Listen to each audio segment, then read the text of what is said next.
CM Punk is on the Sam Roberts Show. Punk, you got to bring your mic up.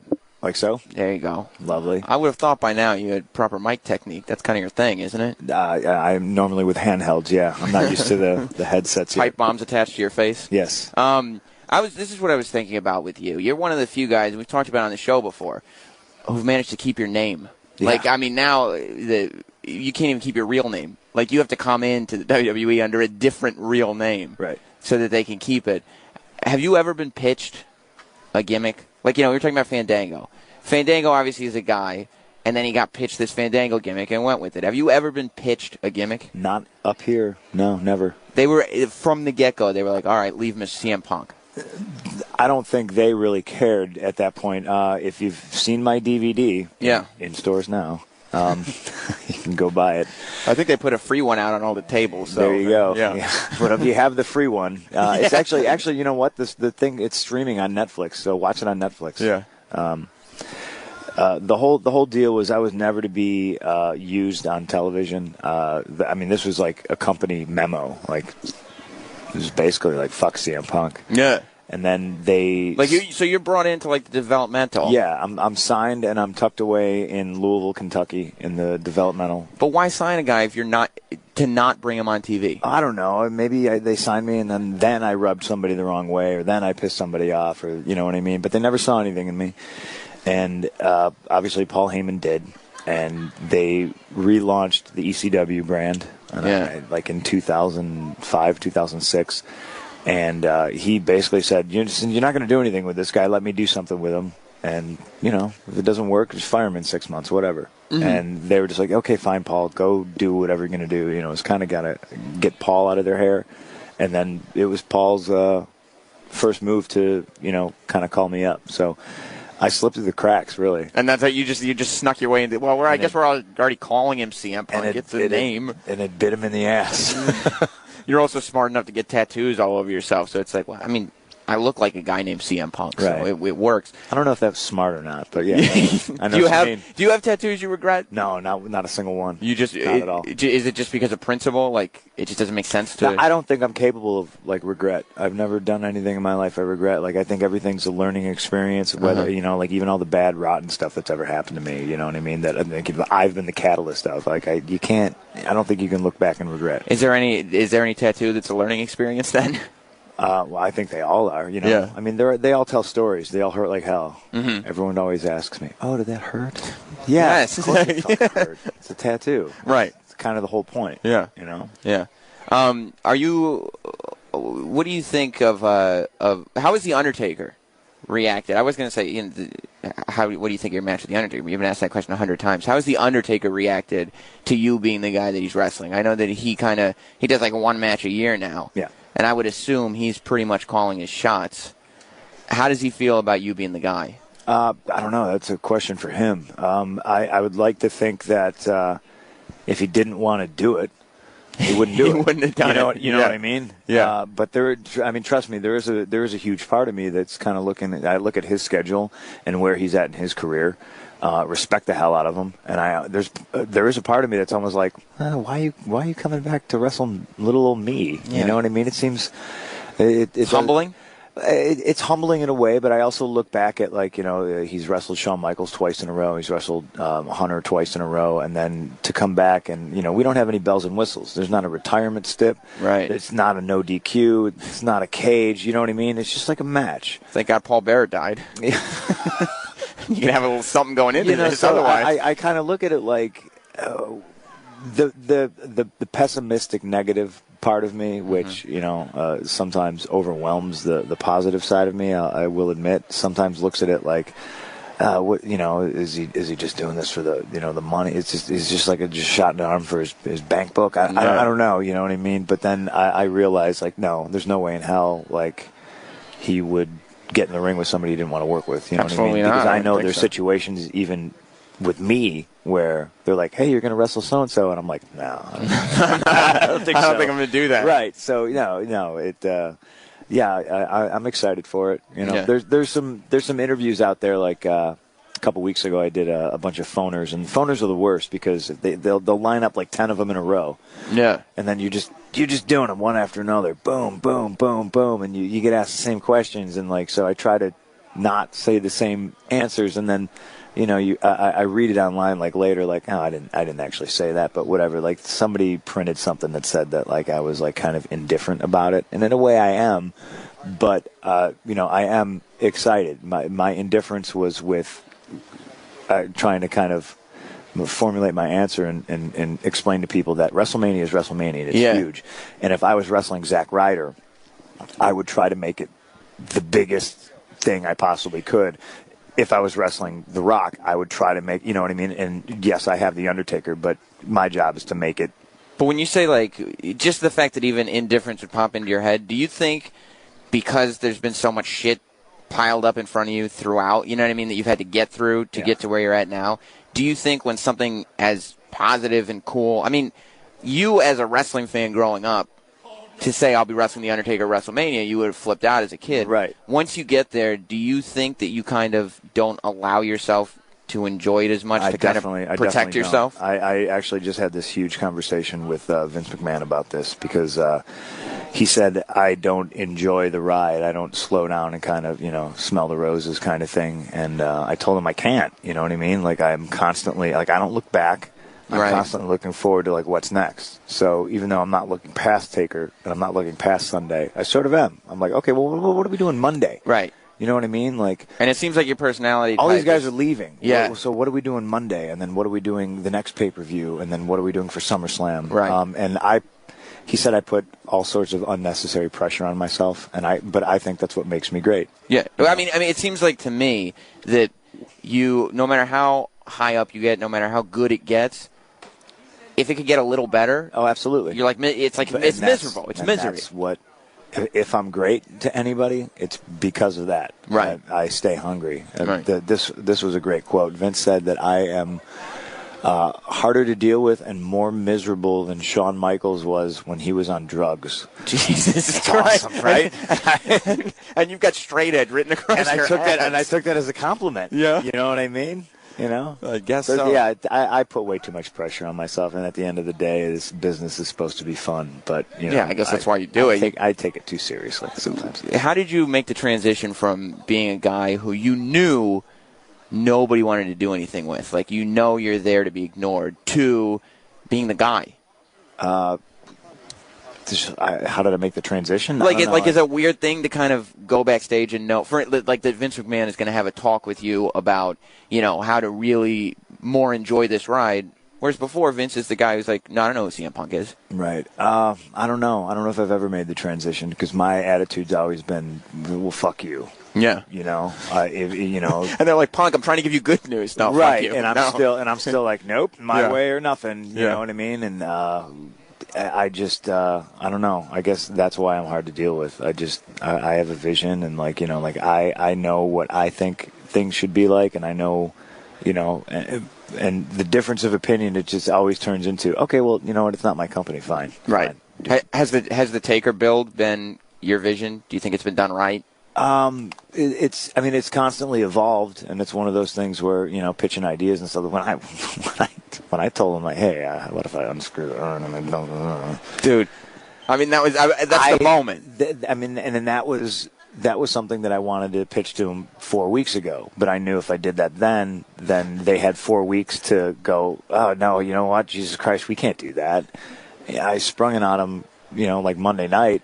And everyone was just like, yeah, okay, fine, whatever. Seems like the next logical. O&A, like, when I first started showing them that they're making a gimmick out of the Paul Bearer thing, like when they did the Memorial Raw, the first thing Opie says is like, oh, dude, how long is it going to be until somebody comes out dressed up as Paul Bearer? Yeah. And then it was like 4 weeks later, there he is. Just 4 weeks, guys. All right, Punk, I got to let you move on to the other people here. Sorry. Oh, damn it. I know, you got to. Nobody's as fun as you, Sam. Well, I appreciate you saying that, Punk.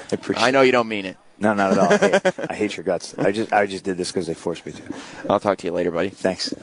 WrestleMania Radio Row. AJ has stopped by. The lovely AJ. How are you? Good. How are you? I'm great. AJ and I have a history. We do. We talked about this last time we spoke. And, yes.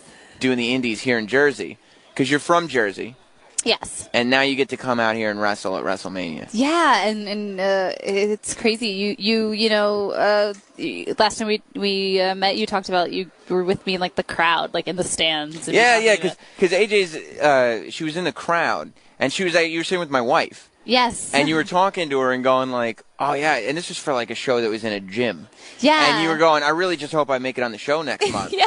And like a year later, you're on TV. Isn't that just bizarre? Man, I was flipping out. I was like, Jess, like, look at the television. Oh, my gosh. I don't know how it happened. And it's a lot of blood, sweat, and tears. And now, well, not only has it happened, but you're like the #1 diva on TV, right? Gosh.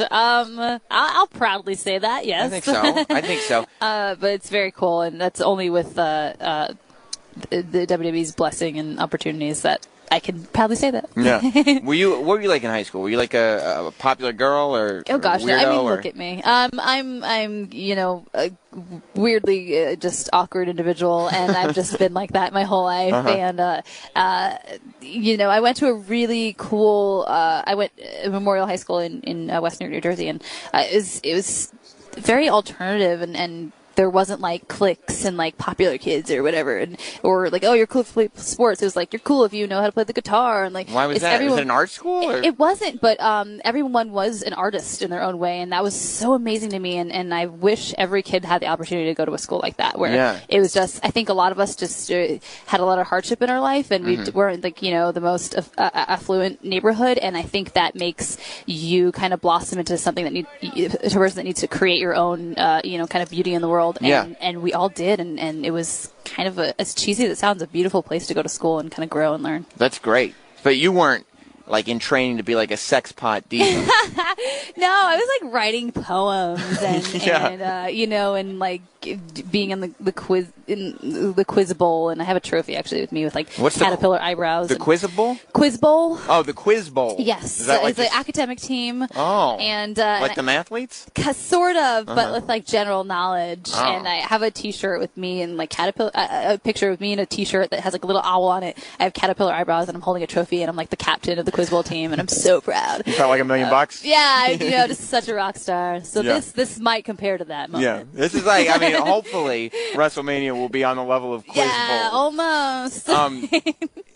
What did you think when you realized that like you were going to be the chick that becomes the object of desire to all these wrestlers? Like you were going to be the girl who's making out with everybody, and you were going to be the one who's in all these storylines. Oh gosh. To me, I feel like nobody's noticed that yet, that like it could not be more hilarious that like and I'm not even like trying to be like, oh, I'm so modest, but like quite honestly, if you put all of our pictures like just asked America, like I would be probably the last girl that just American red-blooded males are attracted to. You think so? And I think so. Just like, physically, like I am, I joke and call myself the homely girl, but like it's just. I don't know. I've seen a lot of girls a lot more homely than you, AJ. But I think if you compare, it's so funny to me, and like the whole time I was like, is anyone gonna buy this? But they keep buying it. But it's funny. I like that, and I think that's kind of what people relate to. It's really unexpected, especially when we had like the love square, and it was you had Daniel Bryan, who would have been the good guy in any scenario, was the bad guy, and CM Punk, who would have been the bad boy in any scenario, was the good guy, and then Kane, which is like, what was he? Is he like the comic relief best friend? I don't know. So it was just so many weird elements, and now you have me and Dolph Ziggler, and before that was me and John Cena, and we don't mesh at all with any of them. Like we could not be more opposite. Like, but at this point, you've been with half the locker room. I mean, I guess my mom is really proud. She is. Yeah, because she wasn't sure if I was ever going to get a date ever. Because I didn't even go to prom. I couldn't get a guy. You didn't go to prom? No. You really couldn't get a date to prom in high school? I could not, no. I had like a friend I was going to go with, and then he had a girlfriend, and she was like, no. Oh, Jesus Christ. Yeah, and I was just like, that's who I was. I was the friend to all the guys. Were you in love? Were you in love with this friend? No, or the girlfriend? I just wanted to maybe go. And then I said, screw it, and I was like home playing video games legit, and I was just like, I'm happier doing this. And now your mom, who just wanted you to find like you got your cable there. Oh, now your mom, thank you. Who just wanted you to find a nice boy, gets to turn on Raw and see you like deep open mouth kissing Dolph Ziggler. I think she's probably more disturbed by the fact that I had a Kane poster above my bed when I was 12. Did you? Oh, of course, because he was around. He was huge. Right then. when we were kids. Yeah, and you know what? And I went to bed and looked at that picture every night. And if you would have told me one day I'd be mounting him in the center of the ring, Yeah. I would have said awesome. And not only that, but you got to do it when he put the mask back on, so it was like old so it school was even Kane. better, It was yeah. like you were living out these fantasies of yours. Which, by the way, masks make kissing very difficult, gotta say. Why? Because you just don't have the jaw movement? It's in the way, but I mean, it also, it's cool. You know, that and like a boiler room combined. It's a really cool experience. It wasn't quite the Spider-Man upside down. It was better. Yeah, well, it was Kane. Of course it was better. But yeah, I mean, they think she's happy now to see me with Dolph, and he's actually nice to me. Like, yeah. None of those guys were ever nice to me. No, at all. Throwing you around really, from dude they was to like, dude. oh gosh, what are you doing next to me? Okay, fine. But I wonder this, because I look at Dolph gets really into it when he's out there with you. Is he slipping you tongue? You could tell me. He is, right? I'm not going to answer that. No? But I'll give you this little bit. Please do. In my TV career lifespan, that has happened. But you won't tell me who? I'm not going to say. There's so many people that you've exactly. made out with. How are This you is going to not narrow fair. it down? And you know what else I was thinking about? If this were maybe even less than 10 years ago, but this were like 5 or 10 years ago, you definitely would have made out with Vince McMahon by now. You definitely would have been, because he used to make out with the chicks back then. Oh my gosh. You definitely would have made out with them. You know, the hilarious thing is a weird part of me, I'm such a mark on the inside that like weird part of me is like, oh, that would have been awesome. But I also, isn't that just so strange? I get it. I mean, part of me is like, saying, I wish I could make out with Vince McMahon. Who wouldn't want to make out with Vince McMahon? Especially now that he's bringing back the Pompadour. Are you kidding me? Yes. I saw him at the press conference yesterday. Oh my gosh, it makes me so happy. I have like this really weird obsession with all the McMahons and like with Hunter and I guess it's from coming from not a super big family, but they treat you very much like a family, and they're kind of like big brothers and like dads and like big sisters. And so because I didn't have a lot of that, like I have this really unhealthy obsession with them all, where like I'm just like kind of like a little kid around them, like just searching for their approval. Like it's just so sad. Hanging like, out with them. Thanks, Dad. What did you call it, Mr. McMahon? Nothing. Sorry. Thank you, sir. I love you. And then just run away. You know, it's really sad. Like I think I hug Stephanie way too long. So are you? Like I make the hugs weird. Yeah. I'm just like smelling her hair.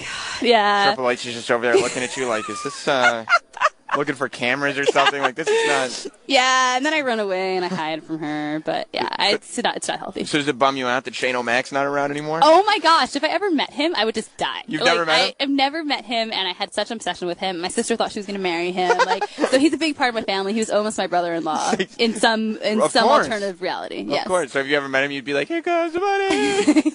I just started doing like his little. Did you learn how to do the him. shuffle? I never did, but I feel like I could. So you're still a wrestling fan? Yes, clearly. That's great, because some people like you talk to and they're like, "Oh yeah, I was a wrestling fan when I was a kid, but now I don't have any of that bullshit." Oh my anymore. gosh, no! I mean, like to me, like it never goes away, and like even really current people, like a John Cena, like doing anything like with him work wise was so funny to me, because it was like I'm just like sitting in my pajamas watching him, you know, and like but even when you go further back and there's like a Kane, and to me, like just being anywhere near him in that scenario, it was just like, oh my gosh, like if you would have told 12-year-old me that, my head would have exploded. When WrestleMania comes around and guys start coming back, and, like The Rock comes back and like all these dudes come back, are you freaking out? Oh my gosh, so much. Like I was just talking to like Jimmy Hart and Trish, and you know, we're like sharing a car, and like there's like a 13-year-old girl to me screaming, and like the doctors say that's probably something I should get removed. But I don't know. I've met a lot of jaded wrestlers. This sounds like you're having a little more fun. But it's really like it hasn't left me, and I hope it never does. But I kind of pinch myself sometimes, and when Trish says something nice to me, and I'm just like, you have no idea. I was like, you know, crying when you lost a match when I was, 13. It's funny because that YouTube video surfaced of you, like meeting Lita, right? Yeah, and you're just like this little AJ, yeah, and you're bawling. Oh my God, Lita, you mean I so don't much. look much different, which is sad. Like I haven't grown that much. You're a good 3 inches taller. now. Yeah. Like still haven't hit puberty. But I actually got the chance to like show her that at the Slammies maybe like 2 or 3 years ago. That was a really cool moment for me to be like, hey, you probably why I'm here, you know, and especially like just what wrestling and what those girls, that generation, meant to me. You know, everyone kind of knows my story, and, you know, I was like living in cars and living in motels and didn't have anything to look forward to, didn't have that light at the end of the tunnel, but I had wrestling and I had those girls, and it was like, it's just this kind of saving grace for me. And so, especially that moment meeting her, it was like, you have no idea what I'm going through, but you make my whole crappy week okay, you know, and so they were my saviors, and not only like in idol way, but in so many other ways. And so I'm so indebted to them. It's a weird thing though when you get a little older and you start to like actually be peers with these people. That's weird to me. It's like I'll hang out like I hang out with Michael Cole. But I also have his action figure on my shelf at home, so it's like I don't know if we're really. Right? Like, that's kind of blocking a real friendship from happening, isn't it? That is hilarious. Yeah, if you like have somebody's autograph in your apartment, maybe it makes things a little weird. Like that's a signed picture of your boss on my wall. That's cool, right? You probably have signed pictures of my boss, right? Yeah, I mean, that's just what people do. I actually have every action figure of all my boyfriends, because and like in their like in the gear that correlates to the time that we were in the, you know, on television together. Right. Just because I'm a kid, and like to me it's like, oh, that's so cool. So I put my action figure next to Dolph's. Yeah, so I was about to say. So now you have an action figure. Are you going like, what is going on? That's amazing. I have a second one coming out, and I saw it for the first time yesterday, and kind of almost stole it from her, and I would have felt sort of bad, not that much. Oh, was it who had it? Was it like somebody at a signing? Someone at a signing. So you wanted to take them? I really did. I wanted to like, but there was like more than 3 witnesses, which is like when you have to start worrying, right? Because you can just, like, you know, take out 3 people pretty easy. Easy. But when I first saw the first action figure, I was like in England, and so I numbered them 1, 2, 3. Just so they knew that this was the first one I ever saw and like touched. So she has the number 1, and I haven't seen any since then. So that's weird. I always figured that they would like send them to you. You have to go to like Toys R Us and buy it yourself. Honestly, I haven't. I had to like ask and wait like a couple months to get some of them. And I mean, they gave us the whole stack of them for free. They were just standing here. Yeah. Like, I never know when there's like a trading card or anything like that, and people will show me them, and I'm like, oh, do you have an extra one? Like, can I have you this? know, because I keep everything. I keep like newspaper articles. I hold on to everything, and I keep like travel from like the first time I was on the road. Like I kept like envelopes and stuff for that. Yeah. But so it's really funny, and I'm just a big kid at heart. So you were like living in cars and going from apartment to apartment. That must make it really difficult to keep up a video game hobby. It really does. Like, there's a really long time where like I had like 2 games that I would just like play over and over because it was like maybe it was like Mortal Kombat 3 and like a Sonic. And were your friends like, nobody plays those games anymore? Yeah, they were like super old, like the new systems around and stuff like that. And you guys still like Sega Genesis? No, we have PlayStations. Oh man, yeah, exactly. So now I'm sort of like overcompensating, and like the first time I don't watch a lot of TV, and I would if I had time home because I'm like a couch potato. But so like I didn't even like have like that like a nice TV or anything in my apartment, and the video game came out, and I used to make myself in like the creator wrestler mode, of course, in call mode, and like I would just sit there like trying to dial down, make it skinnier, skinnier. I don't understand why he keeps losing. I was like, do they make the chest smaller? Make this more realistic. So yeah, like I worked so hard at that, and when I was actually in the game, which by the way, people on Twitter told me I was in the game. Like no one told me. You didn't know. Legit, somebody tweeted me, congratulations. I was like, what? Yeah. No. So I like bought a big screen TV, like just to play myself. and I didn't even have like my Xbox like hooked up online or anything because I'm just never home, and like. Oh, and it was a downloadable character. Yeah, right? So I had to do like all this work and get Geek Squad to come to my apartment and like purchase, get Geek Squad to come. Yes. I like didn't know how to set anything up, and like it was this giant TV. I couldn't connect anything. I couldn't reach behind it. So I legit bought a TV because they put me in the video game. Did you drop it to the Geek Squad like, yeah, normally I wouldn't have you guys come over, but you know I got to download myself in this game. You know what? I would have loved to, but when there's people like in your apartment, you sort of don't want to be like. It's true, hey. and now you know where I live. Yeah, you know where I live, and like the access codes to everything. Yeah, you're just installing a camera on my TV. So who's your favorite person that you've gotten to meet that you looked up to? Oh wow. It sounds so terrible and like ass kissy, but it's honestly like. First of all, everyone, like, I sort of mark out for it really hard. And it just doesn't go away ever. Like, it'll be like Chris Jericho and like, Fandango, I'm such a big fan. I've been here less time than you. What are you talking about? Anyone that came before me. Yeah. But like, to this day, the person that makes me like super kind of, uncomfortable in a I'm still 13-year-old girl way is Stephanie.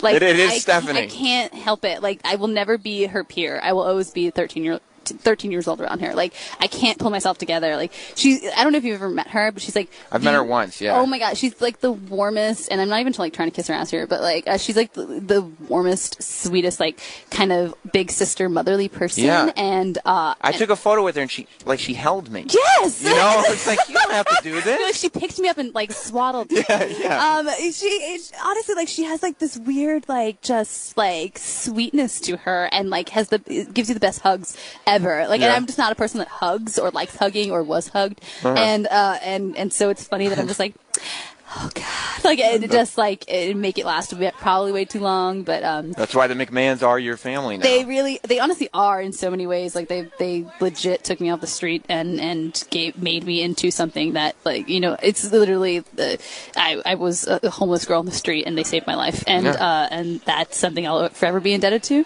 and so sometimes I just steal a little bit of her hair. You know, so. That's all cool. You make your own little Stephanie for home because she's not always there. And so WrestleMania is, well, technically tonight. It's on Sunday, but this will air on Sunday. Oh, cool. Technically. But you're not wrestling? I'm not, no. So how do you feel about taking on a role where you're kind of more like a manager escort? Like a lot of times, and because you did it when you were the general manager too, you're not wrestling. Right. Do you like that because it's an easier night and you still get to do your thing? I don't know if any time I have to talk makes it an easier night. You don't like talking? It's not that I don't like it. It's that I never thought I would have to do it or I would be good at it. And like Michael Cole actually helped me a lot. And it's something that then it just kind of came natural. And it was like, oh, I feel comfortable in front of these people. But it was a really hard process, and I thought I would never have to do it. Yeah. And I was actually talking to Trish, and oh my gosh, let me pick up the name I dropped. But you know, Stratus. Oh, Stratus. She's doing the Hall of Fame this year. But and we were just kind of talking about how if you doing something like a valet or a manager or a position where you just get to talk and be a part of like the drama and the intrigue, it will do you so much better in the long run because people get to know you. They get to kind of see different facets of your personality, your quirkiness and everything, and feel for you and see themselves in you, and you know, and everyone's been the pathetic girl that has unrequited love for someone or has known that person, or you know, has run away from that person and changed their number, and just so many, you know, and been the girl that wanted to get revenge, and then I've gotten them revenge for them. Plus, you do great crazy eyes. So the whole thing works. Who says it's an act? And so like people can kind of see themselves in it. And that's not an opportunity you would get if you were just in the ring and for a couple minutes, you know, every week. So I want to make this last as long as possible. The not being in the ring sort of aspect, because when I finally get in the ring, people will know everything about me and be able to either love me or hate me. Yeah, and just care in general. I mean, Michael Cole is a good guy to learn from because he got everybody to hate him. Yeah, everybody. And he's like making everyone forget that too now. Yeah. He's like the like voice of reason now that is like the nice one, which is come hilarious on. how he did that. It's amazing, and all he had to do so was, helpful. All he had to do was save Jerry Lawler's life. that was it. All right, AJ, they're wrapping you up. I could talk to you forever, but and I don't even have to tell you to enjoy WrestleMania because I'm pretty sure that you will. I will, definitely. I'm so excited. We're going to take home Tag Team Gold, and I'm so proud of my little family of Dolph Ziggler and Biggie Langston, and they're going to steal the show no matter what. And there might have been tongue. Possibly. I mean, who knows? Who knows? Somebody. It happened. There's always a chance that there was tongue. All right. Thanks a lot, AJ. Thank you.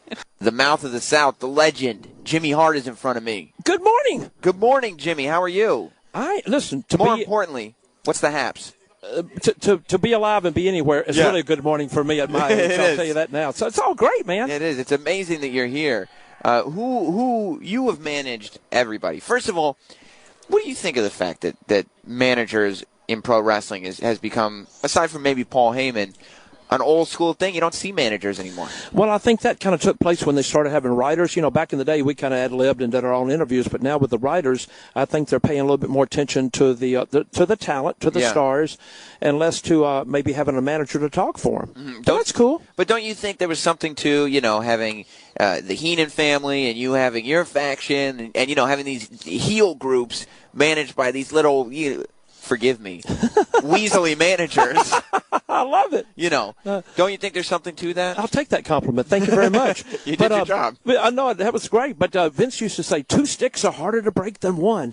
And I think when you have a manager, you can do so many different things. Of course, we carry the megaphone. You could throw the megaphone in, get disqualified, maybe win a couple of matches on it. It's a lot of different ways to go when you do have a manager. You know what I always loved? That forever, you throw the megaphone in the ring, hit him with the megaphone, and that's how you do it. Until the Nasty Boys came around. And then it was the helmet.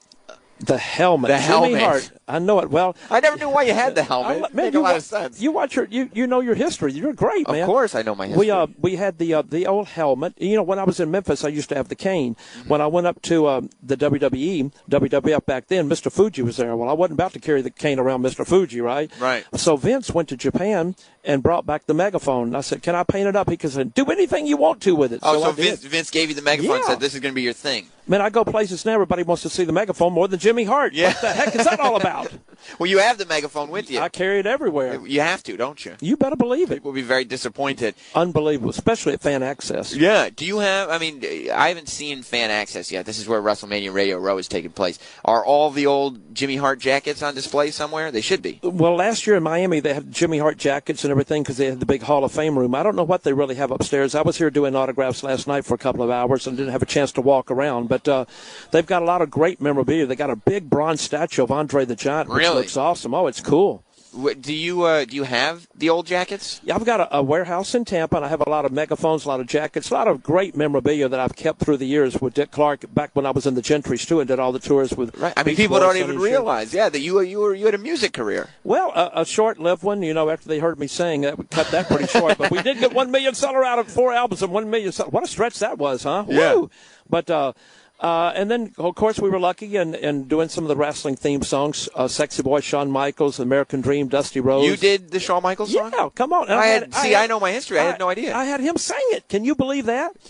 What? Sensational Sherry sang the first version. Great. Sensational Sherry did, and then she left. And after that, Vince said, "Can you put Shawn's mic on?" And I go, "Boss, I can do anything." I don't know if I could or not, but it worked out great. He did a great job of it. And well, yeah, that's one of the only theme songs that it's still used.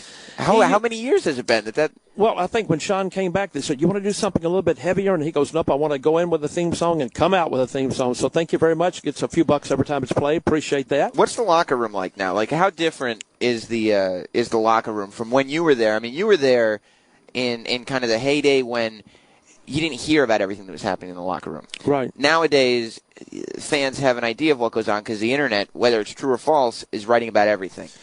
Well, back in our day, you walk into a locker room, there's Andre standing over here playing cards. You have Honky Tonk tuning the guitar. You got Jake the Snake trying to get the snake out of the bag, Damien.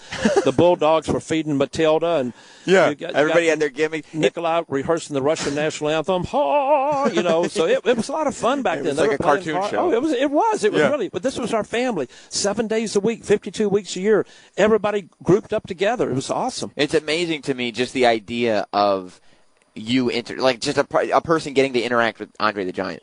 Like, just you saying, yeah, I was talking to Andre. It's like, unbelievable. What was so cool, because I don't drink or anything else, and Andre loved wine, but we'd be staying at a hotel, and Andre would be just sitting at the bar by himself, and if he sees you come by, whoever it was, he'd go, "Hey, come here," and that happened to be me, "Jimmy," and I'd get Coca-Colas, and I'd be sitting there, and then finally, if I'd see Bobby, go, "Hey, Bobby, come here for a minute." As soon as he got there, I snuck off, yeah. Or if Mr. Fuji came by, I'd put him there, and all the different managers all hanging out together. I'm going, "Please, where's the exit door? I'm going around the other way." But Andre was awesome. He really was. Did you never drink, or did you become sober? No, I never drank in my life. Never did. Believe this or not, never did drugs. Smoked cigarettes. What a dull life for me, huh? That's the same thing. Same deal with Jerry the King Lawler, right? Same thing with Lawler, except different. He had a heart attack. I didn't, because I exercised. I told the King, I said, "King, you gotta do some exercise." Right. Never. He doesn't exercise. He's still in the ring. He's not exercising. I never, but I love the King. King's great. He's the one that got me in the wrestling business. Gave me my first break. Jerry Lawler is? Jerry Lawler, he sure did. What was the first break? The first break was my jaw after he hit me after I got in. I'll tell you that now. All right, Jimmy. They're asking you to move on. A lot of people want to talk to you. I love you. You guys are great. Remember, don't send me no flowers because I ain't dead yet, baby. Love it. Jimmy Hart, everybody. Here comes Dolph Ziggler. This is such a weird environment. We were just listening to Sergeant Slaughter cut a promo in the booth. And it was great. Yeah, it was great. He still got it. Who'd you look up to? Man, Sarge was one for sure. Yeah? Hulk Hogan, Ric Flair, Shawn Michaels. You were a Hogan guy? As a little kid. Right. I got the ice cream bar. I got the weight set with the sand that leaked out. Yeah. But it wasn't too long of a time because I had an uncle who was really into wrestling and used to show me beta tapes of Ric Flair. And at too young of an age, I was into Ric Flair, which is cool. Oh, okay. So you became like a smart fan, way before you're this supposed guy to. is James Bond, but he's also out there killing it in the ring, and I slowly started to make my career along those lines. Yeah. I wanted to be the best. Yeah. And what do you think? You're wrestling for the tag titles at WrestleMania. Yep. But you've also had the Money in the Bank briefcase, which guarantees you a title match for how many months? Well, I wondered if it renewed when I defended it several different times, including one against John Cena, which I don't even know how he got that match. Has anyone ever questioned how he got that match? Whatever. I don't know. I think I have about 2.5 months left at the most. Also, I know Sunday's a really big show. So I figure if all the crap I've been through, all the matches I've made so amazing that maybe I can reward myself and cash in at WrestleMania. Perhaps if the right scenario would play out, maybe on Sunday. How come you don't think? Because for a little while during the year, it looked like you were heading to more like the world title scene or the WWE title scene or whatever. You were running your whole thing with John Cena, and then it kind of went in a different direction. It's you know what? I had a blast working with John. Yeah. Because I hate him, and for real. You do? Yeah. Why? I hate everything he stands for. I hate how awkwardly he runs. I hate that he's bad at wrestling, but he has this awesome connection with the fans, and I'm so great at wrestling. Right. And I haven't made that great connection with all the fans that aren't in New York. And it's... So you love when John Cena comes to New York, and New York is cheering for you and booing Cena out of the TLC building. pay-per-view was one of the most mind-blowing things I've ever been a part of at the Barclays Center. I was like, oh, yeah, it's New York. They tend to be, like me and not like John. Mm-hmm. The entire arena was cheering me and booing him, and I go, this is really funny. How great is this? How much longer are we going to do it? And then we were done in a week or two after that. But it's a blast being out there because I hate him, but he's good, and he has this connection with the crowd. He's a great face of the company, so I like being the jerk that I am, being out there with him and complimenting him and making him look better than everyone else could. But it's interesting that you're self-aware enough of what's and aware of what's going on enough to not sit there and be like, well, Cena sucks and I'm good. I don't understand. You're sitting there aware, look, there's 150,000 John Cena T-shirts in the crowd. Right. Obviously. He is the face of the company for a reason. He does all those Make-A-Wish for a reason. He's constantly in some main event, perhaps WrestleMania's main event, because he is our poster guy. He's our guy, and it's great. That's why I hate him. I want to be in that spot. Right, and it's one frustrating. day I'm going to be. Man, it is so frustrating. Yeah. Especially when you're like, I'm so good. So it just drives me. It's fun, and we have a nice little rivalry where he does things his way. We don't always see things eye to eye. Yeah. And it makes it that much more fun. You're one of the guys who's pretty vocal on Twitter and stuff like that about legit stuff. Some guys, Brock Lesnar's tweeting, I'm going to get you Triple H. And Triple H is like, tweet? And it's that's not what Twitter's about, really. Yeah. But you were one of the early guys on Twitter, and you're kind of yourself. You're not in character, and you voice complaints about not getting pushed or not being in this in this match or not being where you want to be. How does that? What type of reaction does it get when you're just taking it upon yourself to expose? It's not always positive. Probably backstage. not, right? Yeah, but if I feel so strongly about something, and I'm usually pretty entertaining enough to be able to mix in the storylines that we're involved in, or as John's a good guy, so I can stick it to him on Twitter, and if I'm really mad at him for something, I'll give him a couple things. And It's if you're able to do it in all in good fun and blur the lines of reality, which is what we do on a daily basis. Right. We out and entertain. If you're entertaining and it is not malicious, at the end of the day, you're just promoting WWE. I enjoyed. My favorite thing was watching as a year ago. you and Zack Ryder had a thing like, let's go to WrestleMania together. And then you stopped doing that because you're like, I'm in a program with John Cena. I don't need this. And then you're like, maybe we should have that match. Zach, are you listening? Can you get to MetLife by Sunday? No, But doing his show was a blast. Yeah. And having that rivalry where we had a rivalry that wasn't addressed on TV, that the crowd was chanting for Zach right. and booing me instead of cheering or whatever they would normally do. It was so fun because of his show and because of his influence in Twitter and YouTube that he did that on his own. That's why I go, let's do it. Let's make this match. And he tried so many different things to be a part of something, and we thought we'd build that first match for WrestleMania. But it didn't work out. Yeah. Plus, at least you got a match, right? Honestly, Zach didn't get one. On this, there's so many. I'm a jerk. I think I'm better than everyone else. There are so many deserving guys that deserve to be on this card, and they are not.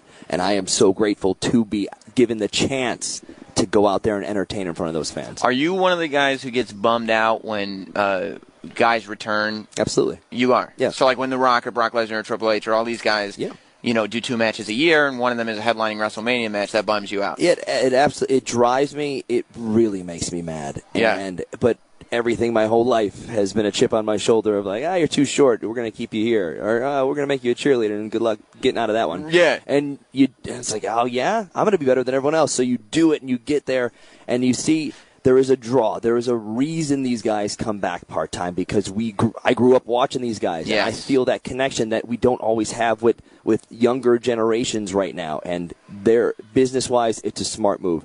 It makes the biggest movie star in the entire world is main eventing our pay-per-view, our WrestleMania. So that's going to get eyes that we would somehow maybe never really see, who don't know who Dolph Ziggler is. Yeah. They're going to get a chance to see me. So you have to see the positive in it. Man, it makes me so mad.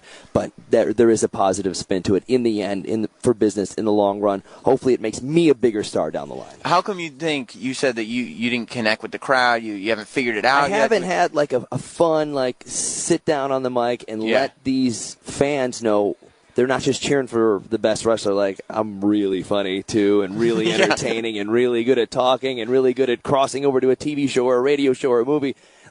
One day, they know that they're going to see a great match. Right. They see me and Daniel Bryan, and they're like, oh, this is going to be great. The Internet's going to explode.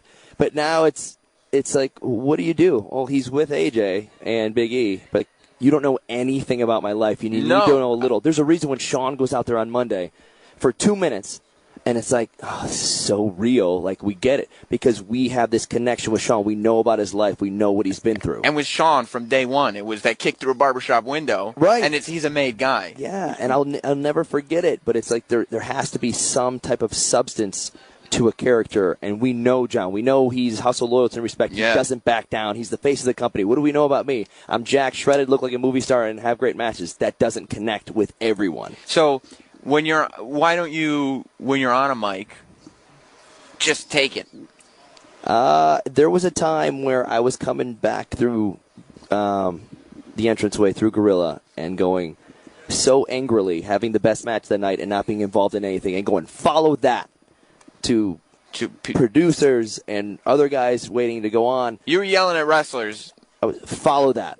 Why am I not in this match? And just wanting to get out there and go, let them know that I'm happy to be here. I'm happy to be a superstar, but I'm angry that I'm not getting more of a shot. This is a year or two ago. So we actually started having me grab a mic on TV and go, follow that. That was something. Right. And usually it's Vicky going, excuse me, and I go, hey, I'm the show off. I'm here to show off. So when that doesn't. As much fun as it was, I'm sure, I would assume, to work with Vicky Guerrero because she's become this ridiculously hot heel out of just nowhere. Mind blowing. There is no one that I've worked here for 8 years, and there is no one that has ever gotten that response. Yeah. And a couple nights, we went to commercial breaks going, they're still booing. We will have to come back and do something. But does it help you or frustrate you? Are you sitting there going I'm not the guy who needs somebody to suck up that much heat? Right.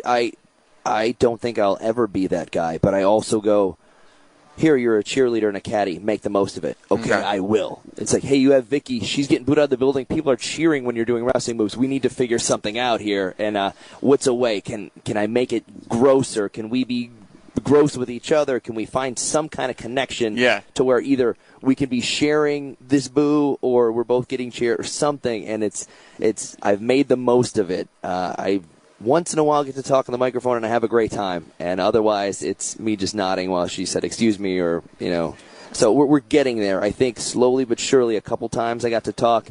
I've gotten a little bit in trouble, but also I was being myself. Because when you get on a mic, you do attempt to take it. Yeah. Yeah. You do definitely go all the way, because I was talking to AJ, and she was talking about, I go all the way. Well, I mean, you go in the ring, and, like, she's been on TV, passed around throughout the whole locker room at this point.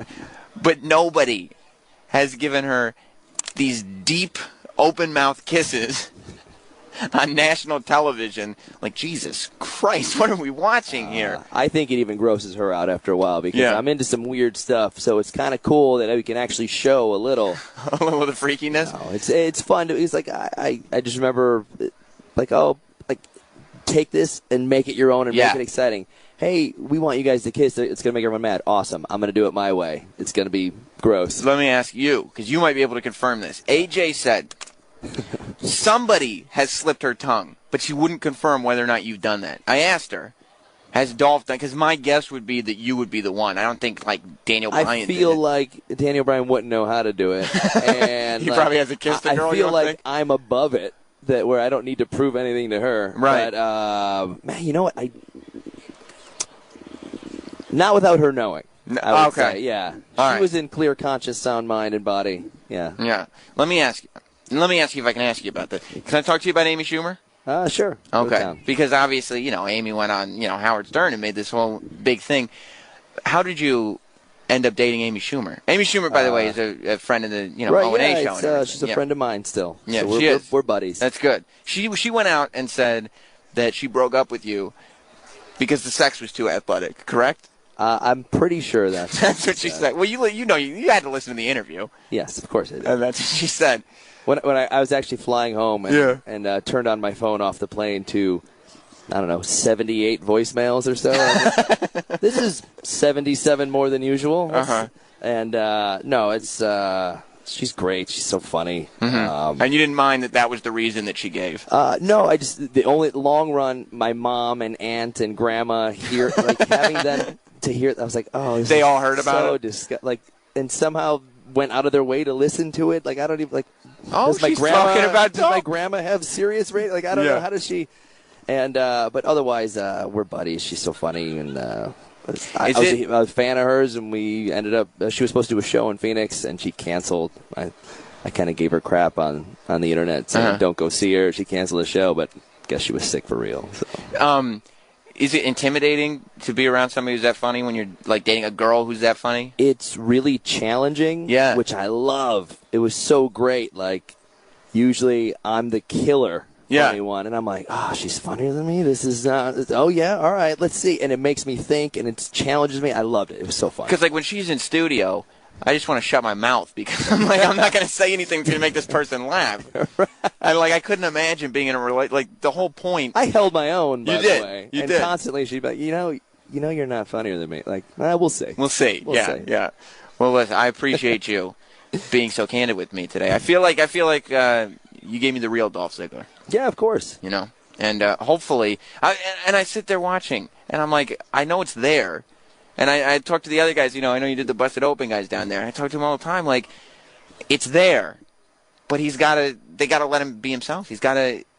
One of these days, I honestly feel, I thought last year, my time-wise, a couple years ago, last year was going to be my time.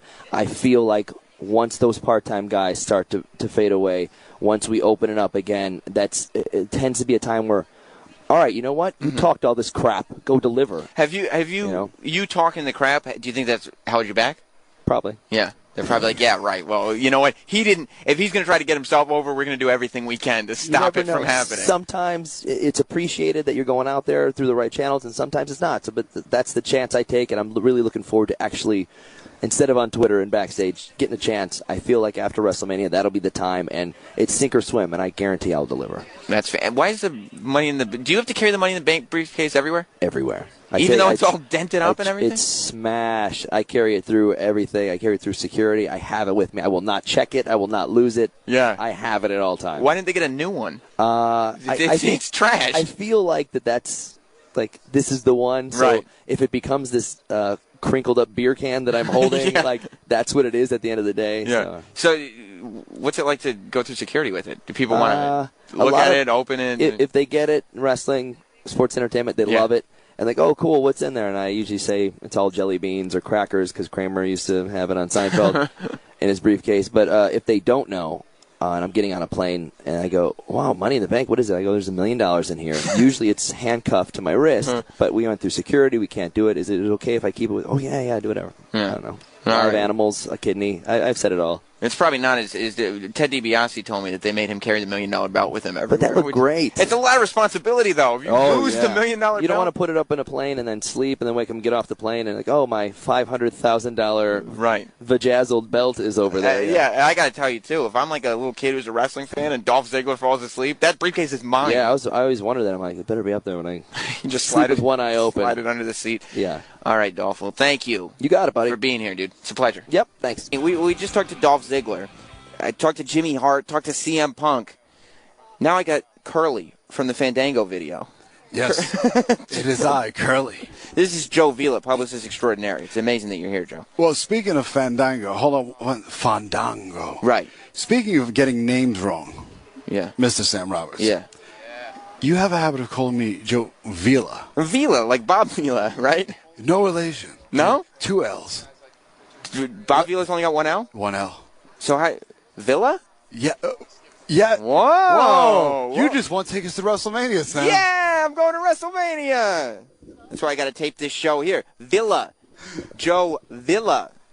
Joe Villa. Villa. Villa. Villa. Villa? Like villain? Oh, Villa. yeah. It fits you, too. Yeah, my heel. You are, naturally, right? Full-time heel. You know what I heard? You probably didn't want me to know about this, but me and E-Rock, between interviews, got to play in the ring. And I heard that you play in the ring every year. Oh, yeah. You got to, right? To. Well, you stay here late before Radio Row and nobody's around. Yeah, dude. It's a WWE ring. It's a full-size ring. They set up a full-size ring here. And we're not going to play in it? Well, that ring wasn't here before. They heard you were coming. Oh. Special. The whole set. Everything. They built it for me. For you. For the Sam Roberts show. For the Sam Roberts show. Not Opie and Anthony. No. Not Jim Norton. No. Sam Roberts. You know who's excited to meet Sam Roberts? I'm assuming? Yeah. And Paul Heyman. Oh, Paul Heyman. He's tweeted me before, but he doesn't follow me, and we've never actually had a face-to-face conversation. I can make that happen.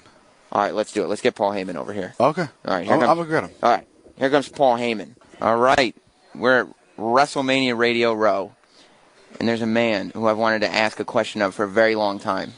And since he's not available, you decided to ask me. No, Paul Heyman, it's you. There's a question, and I think you know what it is. Paul Heyman, what's the haps? What are the haps? Well, when you're Paul Heyman, I'm the haps. You are the haps, aren't you? I'm the haps, man. How did you end up? Being the haps? Well, yeah, being the haps. Well, Is it a long journey? And thick. Yeah, long and thick. And thick. That's quite impressive. Girth, my man. Trust me, I can see it. I know this is radio, but they're tight slacks. I can scratch my belly button and keep my hands above my head at the same time. Incredible. Thank you very much. Incredible. How did you end up? Being the haps? No, we already went over that. You're not going to milk this haps thing even more? But you love the haps thing. You've waited your whole career to ask me what's the haps, and you want to drop it in 30 seconds. Well, it's because you're... Could I ask you a question? Please do. Sam, not Sam? Yeah. What's the haps? Nobody's ever done that. See, now I feel like... I don't know. I don't know the answer to the question. I popped the cherry. You popped your cherry. This is nice. See, I asked Punk, what's the haps? He smacked me in the back of the head and said it was a dumb question. Well, to him it is. I told him. I was like, Paul Heyman happens to enjoy the question. He's retweeted me because of that question. Absolutely. It's your gimmick. But Punk is not. It's not down. No. He doesn't understand. It's WrestleMania weekend. He's branding. In a bad mood. He is. Yeah. You think? It seems to me that you and CM Punk both. You're doing the Paul Bearer thing. You're at your happiest when you're upsetting as many people as possible. We enjoy pissing people off. You like that? Absolutely. It's our job. I mean, even in the old ECW, you'd have, the Dudley Boys come to the ring and incite riots. Absolutely. Because this is it. people would pay to come be part of our riots. And you love it. Absolutely. That's what I was marketing. Is that your favorite part of this whole wrestling world? Pissing people Getting off? to go in front of a crowd and piss people off? I piss people off in my personal life as well. Yeah. I might as well get paid for it. Right. And at least this way you can pull it, I'm just doing the character. Yeah, of course. Yeah, why? I mean, it's all good. How did you end up back in WWE is the question. Brock Lesnar went back. Mm-hmm. They put a microphone in his hand. Mm-hmm. He doesn't want to talk. Right. And he told them to hire me. That was it? That's it. Because you didn't leave on great terms last time. Horrible. What was the scenario last time? The scenario was I believed in CM Punk and Vince McMahon didn't. That was it? Yeah, and we got into fights about it. Wow. And when one of us has to leave town, the chairman of the board and the majority stockholder of the company is usually going to win that argument. So do you think that you fighting so hard for Punk made it so Vince was going to fight even harder against him? Do you think Absolutely. that slowed down Punk? CM Punk was held back because he was a Paul Heyman guy. Wow. 100%. And so he had to get himself kind of through the muck. Absolutely. Did you know he would? Absolutely. I remember watching when CM Punk first showed up on the WWE version of ECW and thinking to myself that because I was a huge ECW fan growing up. Obviously, I'm from Westchester. I was at the one Westchester County Center show before. Where we got banned. Yeah, because guys would end up breaking audience members' chairs and stuff like that. It was amazing. They shouldn't have booked the arena to us.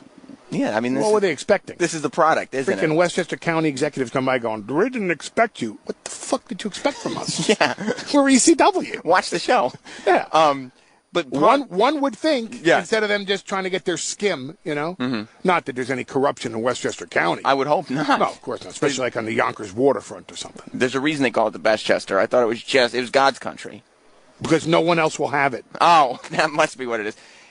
I got CM Punk. I don't even think I've had it since CM Punk. It may be the only guy that I've looked at and said, that guy would have been a star in the old ECW. That guy would have been Rob Van Dam level.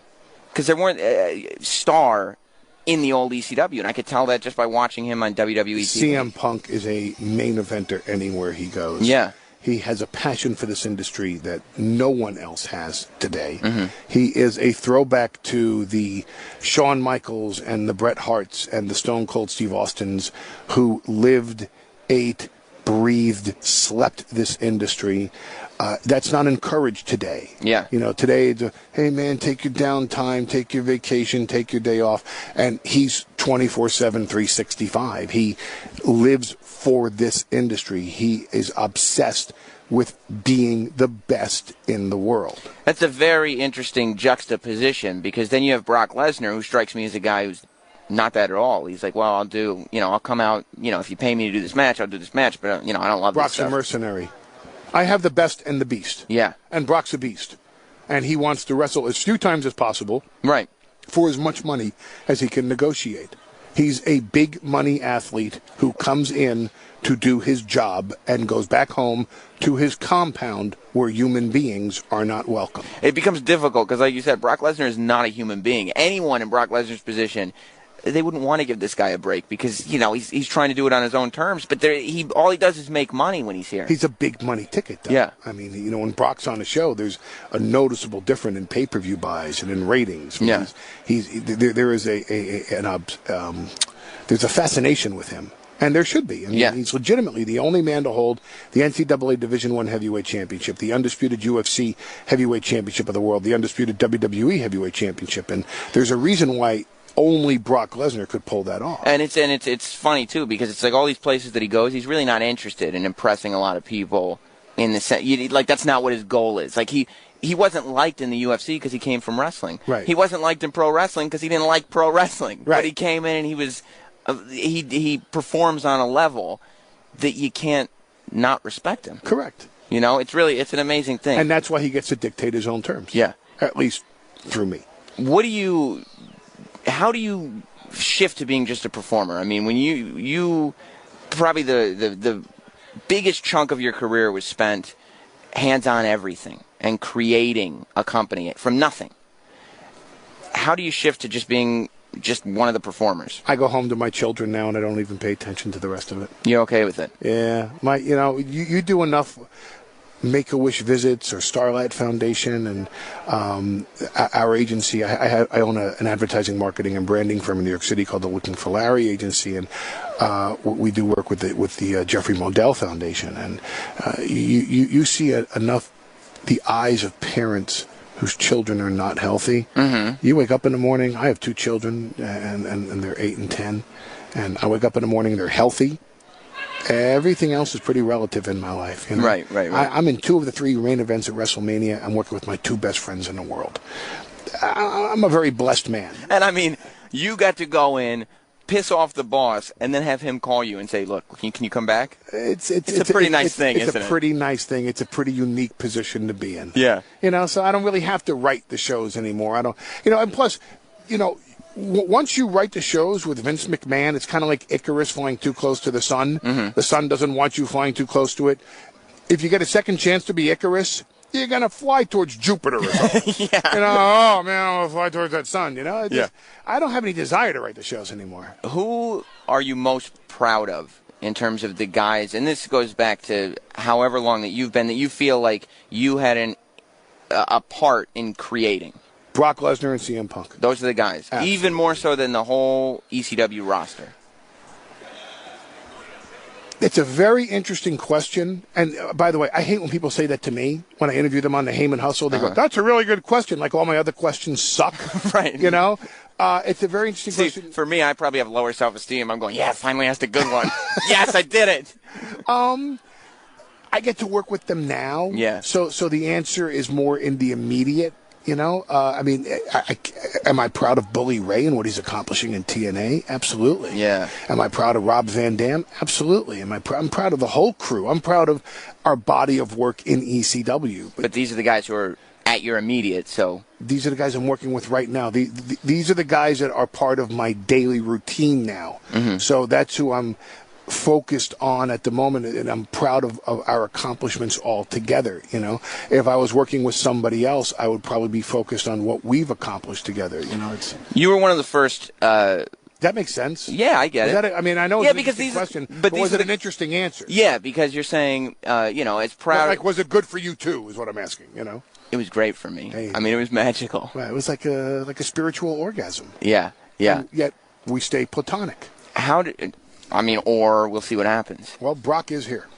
Yeah, the Brock Lesnar action figure. How did you were one of the first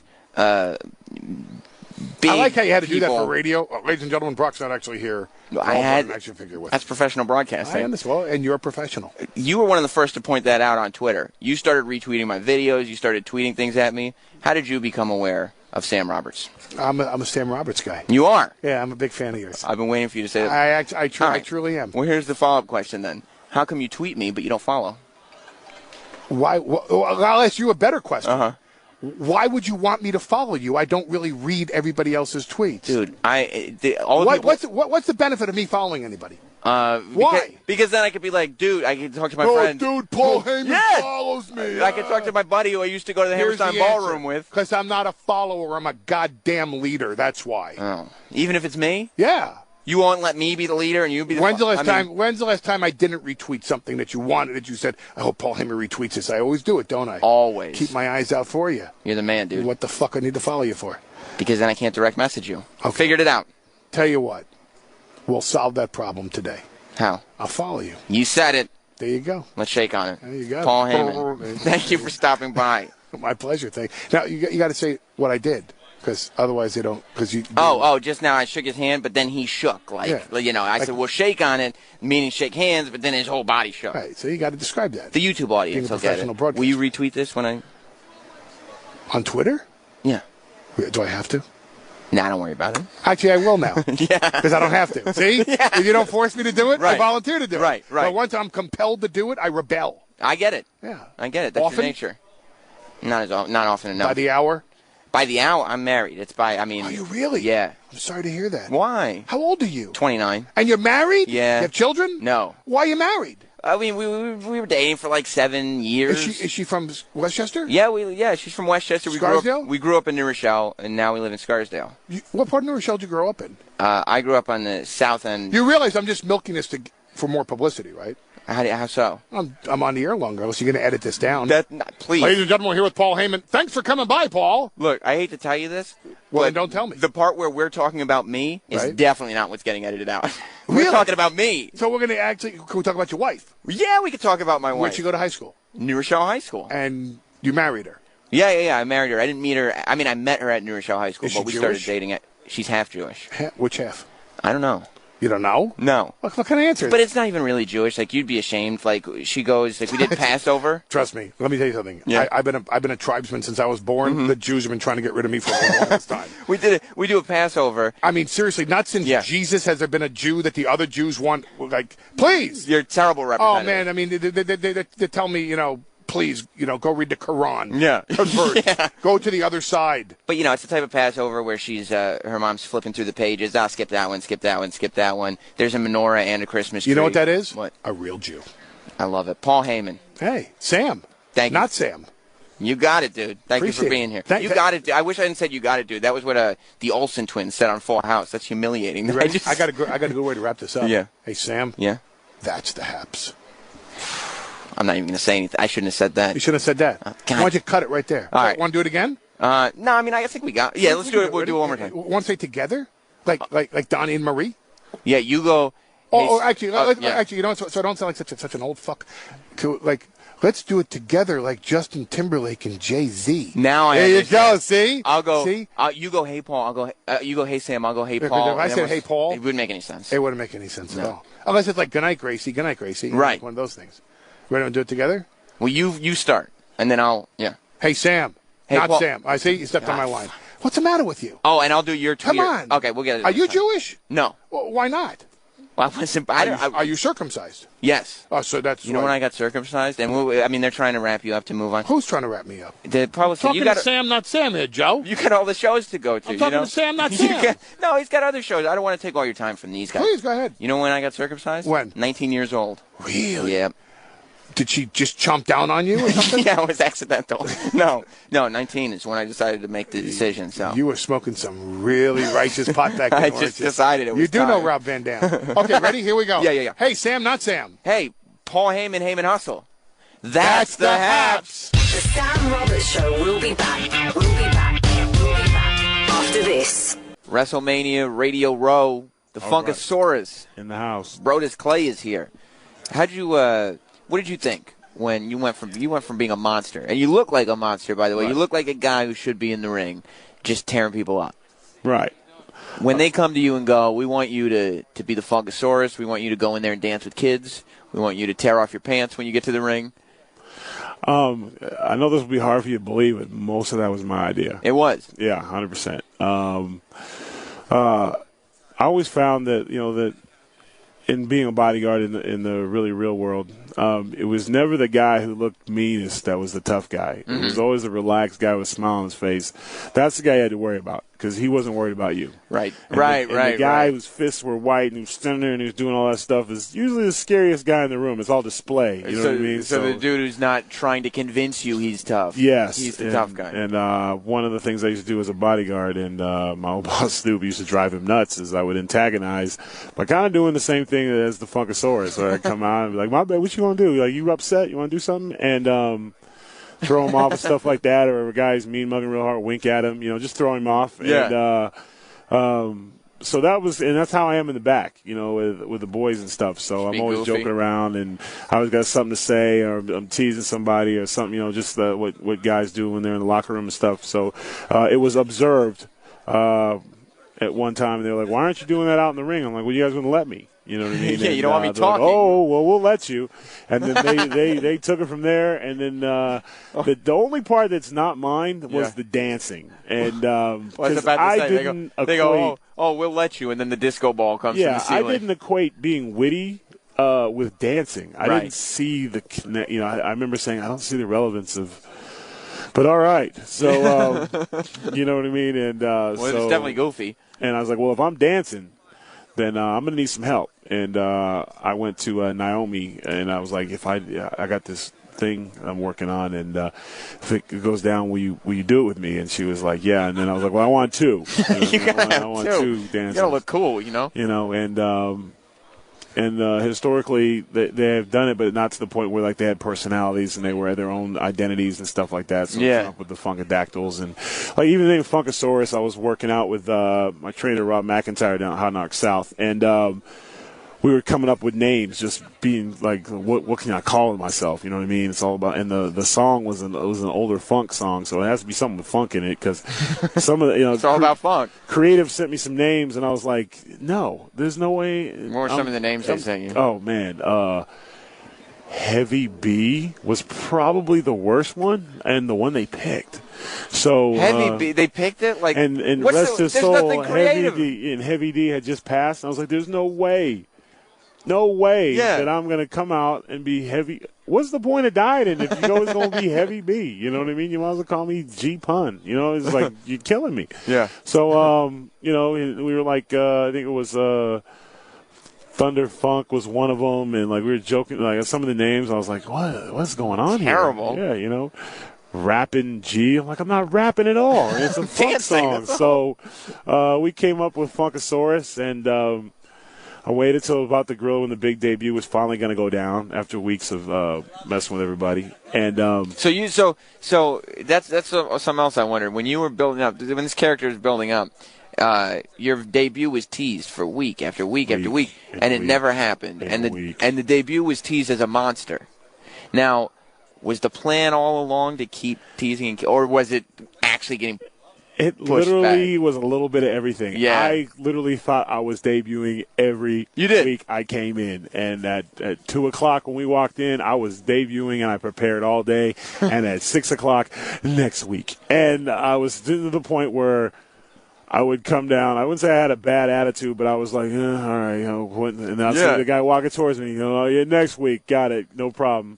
And then, would keep adding and I'd come up with different ideas. And finally, when it went down, because they had aired the monster stuff, and we're like, well, let's just keep that going. Mm-hmm. Because, especially today with multimedia and leaks and stuff like that, everything's usually spoiled before it comes out. Yeah. And, so when everyone just knew what was going to happen, I mean, it's a risk. And like I said, the first time I came out, they didn't go nuts. I remember mouths were open, and they were like, guys are. Matter of fact, Twitter killed you, dude. Twitter they were killed upset. you. I remember Triple H goes, "Don't look at the internet, whatever." You do. And I was like, I don't care. It was fun, and it would be all right. And it was one of those things but there was a guy who had dressed up. Like, he had dressed up like me, had cut his hair like me, he had a cut-off shirt that said Brodus Clay destroys all, and when I came out, he was like, and his mouth was just open, and he didn't move, like, and I hit Hawkins with, I think it was a shoulder tackle or something, and then he just yelled out at the top of his lungs, "You suck, Brodus Clay," and it like echoed through Raw, and I just fired back, "My bad." That's it. And I got to tell you something, because I'm glad that when you were talking about like what you did with Snoop and everything, what sold me on your whole gimmick, like when you're coming out dancing, I'm like, what is this, like Flash Funk? I don't even understand what's going on. When you went in that ring and you were like, "My bad," I was like, I'm there. I'm with you. That was if it went so wherever that cat's at. Yeah. Thank you for being upset. he like pushed his hair down. And he was like trying to push the frohawk down. Like he was just like I think if he was if he had his way, he would have left everything, his clothes, everything right there. He was just irate. And that was just a spur of the moment reaction to that dude. You go, yeah. My bad. I just literally was like because usually you don't hear anything, but the guy's like, "You suck," and I was like, "My bad," and then through the guy. Like, sorry, I didn't mean like, to. Sorry, bro. What's life like as Snoop Dogg's bodyguard? That's who you bodyguarded before you became a professional wrestler. You know what? You don't sleep much. Yeah. Because he doesn't. And always on the go. Like the man is on the grind. He 7 days a week. He's traveling. There are no days off. And you think at this point in his life he'd be like spending some time just chilling, like he's done it. But it's funny how he manages his time very well. Yeah. Like, when he's in Cali, he's always home. He'll go do 9,000 things, and then he'll always he's always home. Usually when the kids get home from school or whatever, he's, as far as like being a dad and stuff, he's on point. And then, of course, his youth football league, which I helped coach, and I was, we won a couple championships together.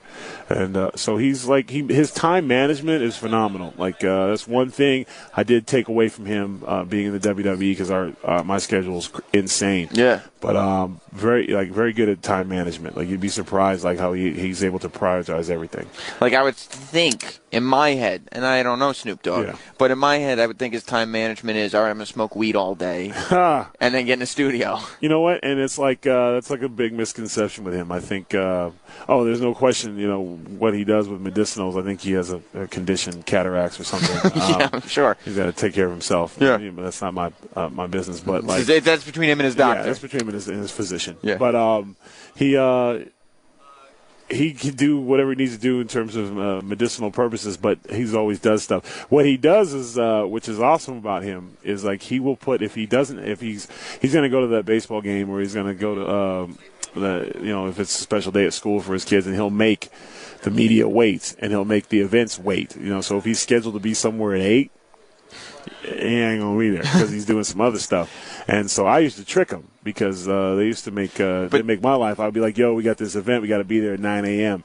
We didn't have to be there until 12." And then we'd walk in at 11:30, and they're like, "Oh, you're early. You're on time." And he'd look at me and be like, "Hey, my bad, but I got him there. My bad. That was my job." That's the thing, though. You'd think that like if you're at a Snoop Dogg show, right? You have to wait for him for an hour. You'd think he's just being irresponsible and doing nothing. Not that he's going to pick up his kids. Like, that's when you think he's spending all day smoking weed and not knowing what time comes it is. and he's like doing that, or he's working with his charity, or he's dealing with some other stuff. Like, he's nonstop. I think he sleeps 2 hours a day. That's legit. The man don't sleep. Did you ever have to handle any physical threats? You know what? For the most part, it was minimal. But overseas, we had some issues. There was some guys in Russia and stage jumpers and stuff like that. But that's where the wrestling background always came through. Like, I was always creative with it.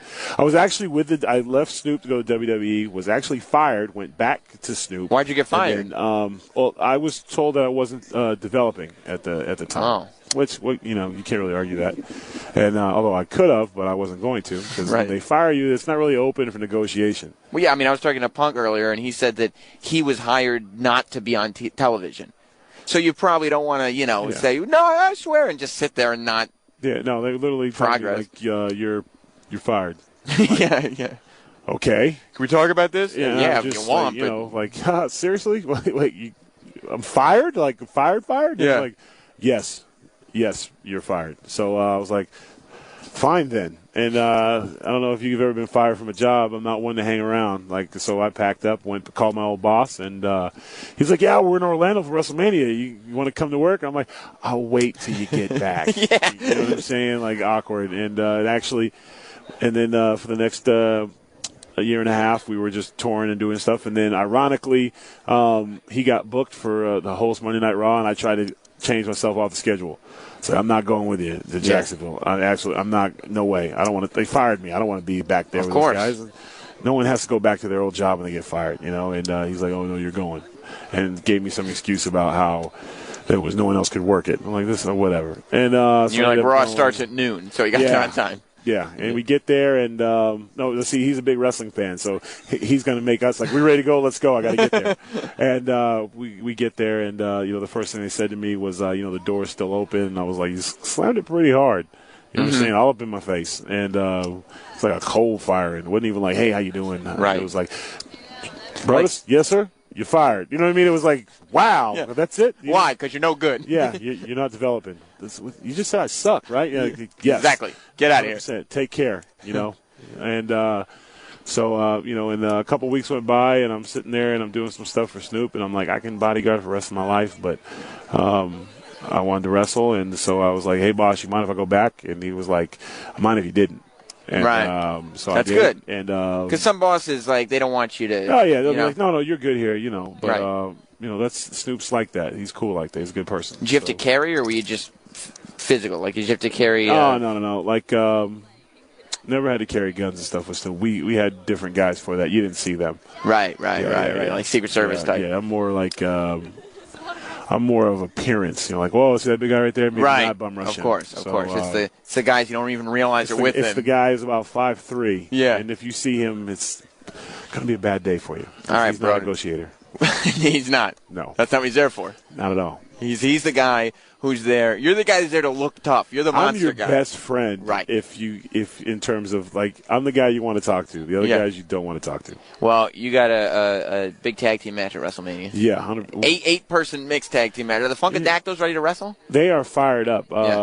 they're ready to go. Like they've had some tune-up matches, and the Bellas actually have beat them, I think, 3 straight. So going into Mania, the Bellas have an advantage on them. But now the good thing is that me and Sweet Tea are in there, and we're gonna. Does Sweet Tea like being Sweet Tea? He does now. He's not at first. Yeah. When I just hit him with a "Hey, Sweet Tea," he was like, "Don't ever call me that again." I'm like, "It's gonna catch on." Right. He's like, "No, it's not." I like it, and it's caught on. I like it because everything goes with Sweet Tea. It's a delicious drink. Right. And a athletic big guy who likes to dance.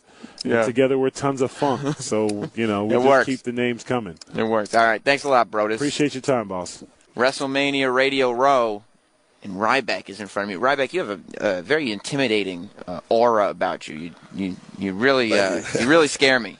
No, I get that a lot, believe it or not. So. Yeah, I believe it. Apologize for the voice. It's from Screaming Feed Me More 5 nights a week. So it's. I just assumed that was your voice. A lot of people do. It actually fits with everything, so it's not a bad thing. Yeah. But, Feed Me More. It's amazing. How did it feel when, quick too, you come out, you start doing this Ryback thing? Because you started, and you were called Skip Sheffield. Yeah. And you were in the Nexus angle, and you were kind of nondescript big dude. Yeah. And then you disappear. I guess you were injured? Yeah, huge injury out 1.5 years. So. What was your injury? I broke my ankle in 3 places in a tag match in Hawaii against the Hart Dynasty. I was tagging with David Otunga. We were just talking about this over there. Took a drop kick. I had pretty much, long story short, I got my boots. New boots, and they were made too narrow, so my foot was very unstable. Took a drop kick and tore my ankle out in 3 places. So those boots are not just for fashion. No, they need to be exactly, precisely measured, and I messed up on my measurements a little bit. Now we got it fixed, thank God. But I popped up, I broke it in 3 places, and finished the match running with my ankle dangling, and Spiral broke my leg all the way up below my knee. Wow. So like when a icicle breaks or something and it just goes all the way up. Yeah, that's incredible. I didn't even know that. Oh, because I broke my ankle initially in 3 places, and then with every step that I was taking, finishing the match, it just kept breaking up further and further. Wow. And then, could you feel that? Yeah, it was horrible. It was, and like the pain, it just started getting higher and higher. Higher and higher. Yeah, it was unbelievable. My ankle literally was. I don't even know how I ran on it because it was like twisted and just crushed up and stuff. Not good. Oof. So, doctor though botched the entire surgery, and he did. Yeah, unfortunately, but it's actually been a blessing in disguise. And dude, if a guy your size is under for surgery, and you're just like a weaselly doctor, you better make sure you get it right. Yeah, exactly. And plus, all your parts are so big, you'd think it'd be easy. This guy sucked. He did. Yeah, and he put metal through all my nerves. I lost function of my foot, and I couldn't walk. I was, I had 2 surgeries. I was out 1 year. And you were a rookie. Yeah. So it's like you're sitting there. Am I going to get another shot at all? And that's, I am very thankful for WWE. They stuck by my side, and I was on TV very briefly, but we were going on pretty much potential, and we knew what we had, but was I going to be able to have a chance to come back and do it was a whole other question. And they took the metal out of my leg, a 3rd surgery. I was told by 3 doctors I would never wrestle again. I could barely walk. And I was literally just staying positive, and I got into doing meditation and trying to make the best of this thing. And I knew deep down. Meditation? Yeah, like I just am like an hour every day. I'm just controlling my thoughts and telling myself my nerves were going to grow back. And wow. Because that was to that point of doing 6 hours of rehab a day, just what else do I do? Do you think that helped? I believe it helped tremendously. I to this day still do it. Like Sunday, I'm not even remotely nervous at all. I am confident and just having control. And I believe it's just all having control of your thoughts. That's amazing because a guy your size and like with your voice, there's a lot to me, people. Yeah, you'd think that you're just like all day on Sunday, just pumping iron and just get. That's why I call myself a mental machine, and like, that's not. I read all the time, and like What do you read?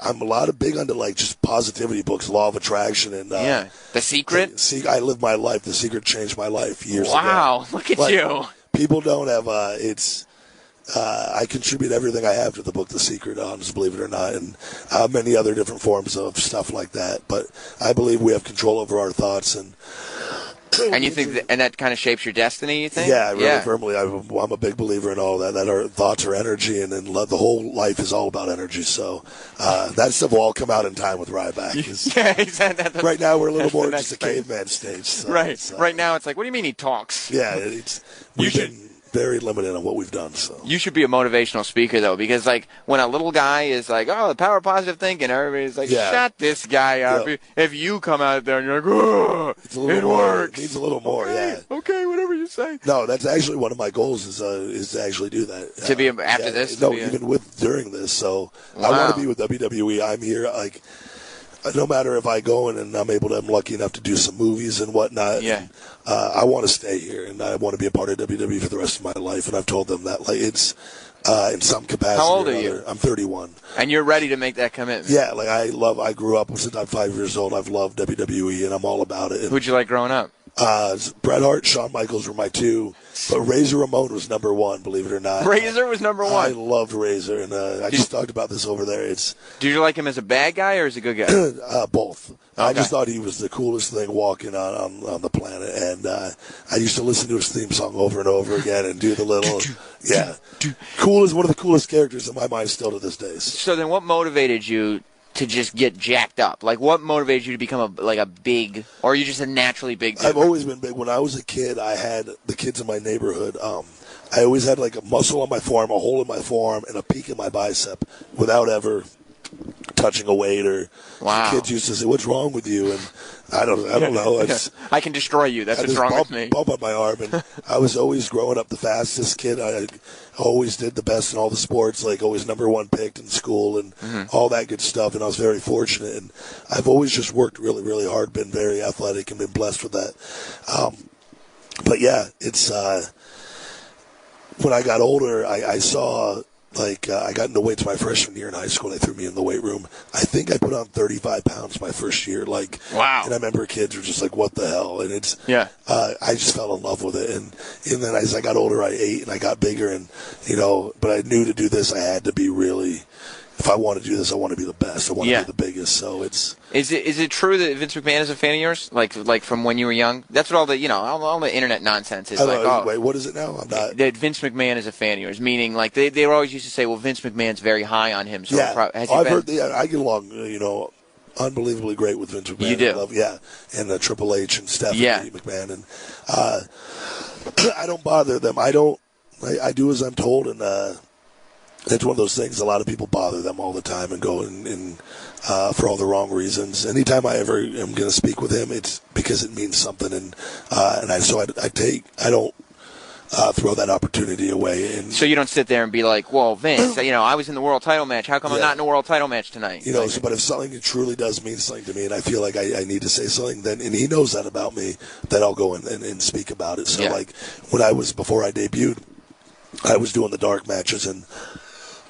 All the live events, but they weren't doing anything with me on TV yet, and I just had enough. I was like, I'm watching all these other guys do. I'm like, I'm ready to go now. I need to be on TV and doing this, and I just walked right into their office, and Hunter and Vince were in there, and I just said, "Can we please talk?" And then they gave me the time, and then I was like, I want to be the guy. I'm ready to go, and I'll never forget. I said something. I said. I'm ready to go for this company, something along the lines of that. And he stopped me and he goes, "Our company." And that's when I knew right then. I was like, I get it. Yeah.